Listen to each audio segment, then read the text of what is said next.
Amidst the ongoing deployment of U.S. military forces in the Middle East, a stern warning has been issued by Iran's supreme leader. He declared that if a war were to start this time, it would become a regional conflict. This warning stands as one of the most forceful statements made by Iran's top leadership during the current period of heightened tensions.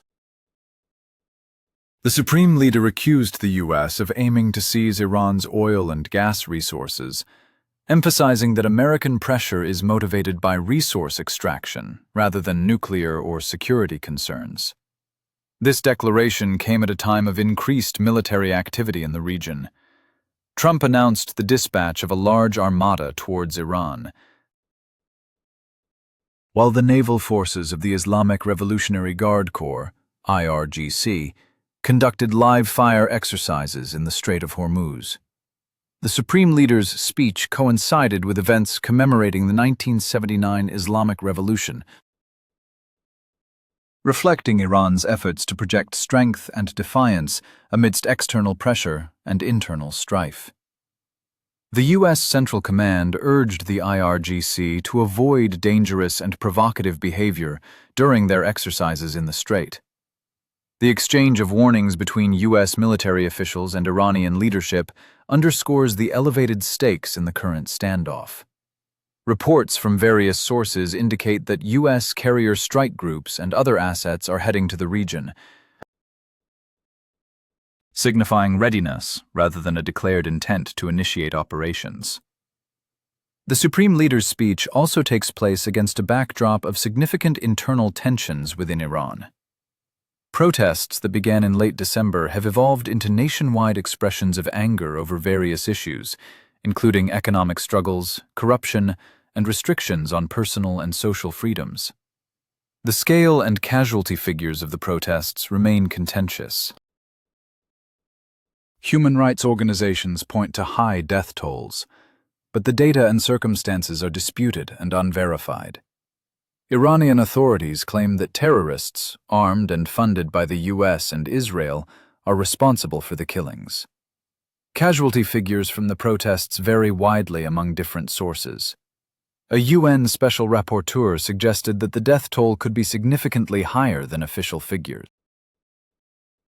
Activists abroad cite numbers in the thousands and state they are investigating additional cases. Iranian officials announced plans to release details about the deceased. The government sent a text message to citizens, vowing to counter what it called false claims and figures. State rhetoric hinted at potential adjustments to social policies. Iran is steeped in mourning and protests, yet official Tehran continues to display a defiant stance. On Sunday, familiar scenes reappeared in the Iranian parliament. Ultra-conservative MPs donned the uniform of the Islamic Revolutionary Guard Corps, IRGC, and chanted, "Death to America," with clenched fists. This occurs amidst discussions in the EU and calls to designate the IRGC as a terrorist organization. The IRGC, established after the Iranian Revolution to protect the theocratic regime, has evolved into a military superpower, controlling a significant portion of the Iranian economy.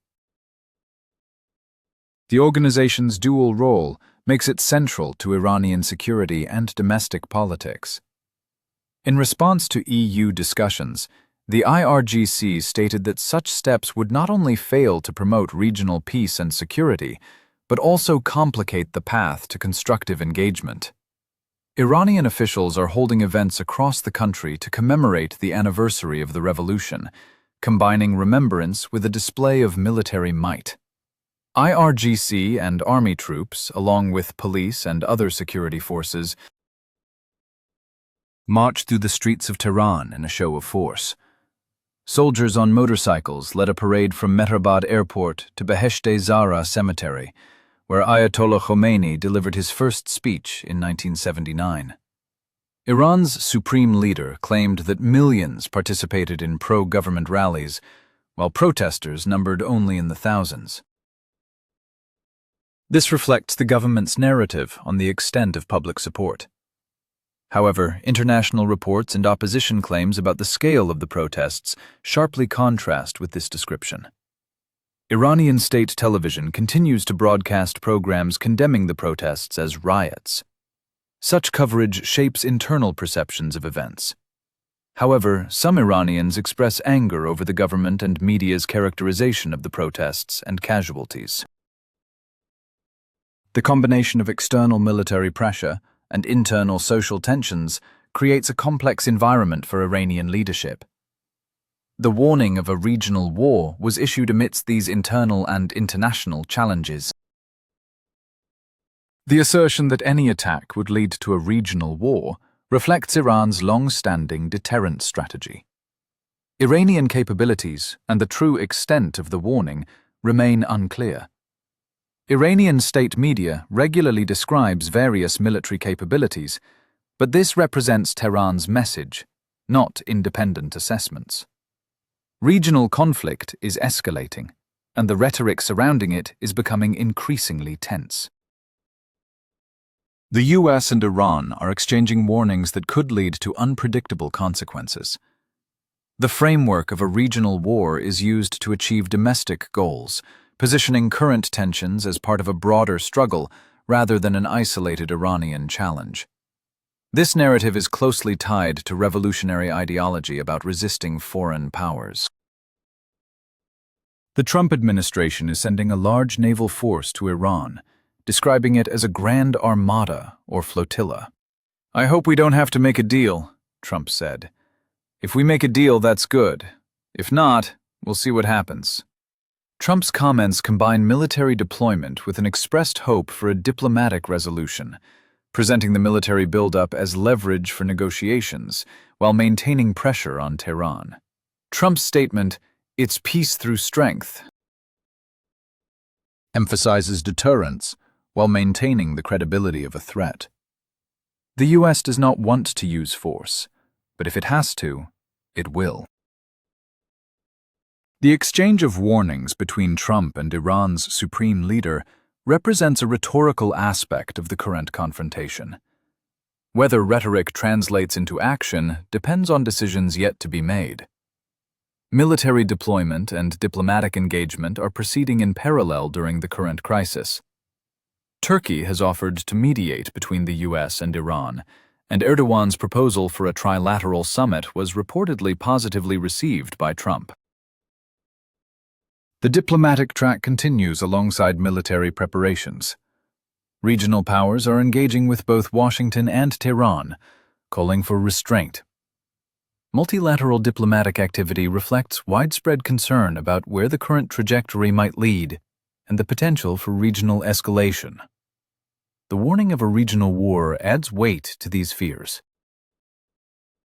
The possibility that the conflict could spread beyond Iran's borders impacts calculations in numerous capitals across the Middle East.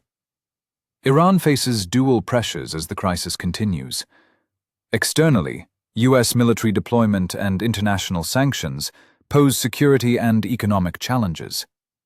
Internally, protests and contentious government responses generate tensions. The Iranian supreme leader's speech addressed both dimensions,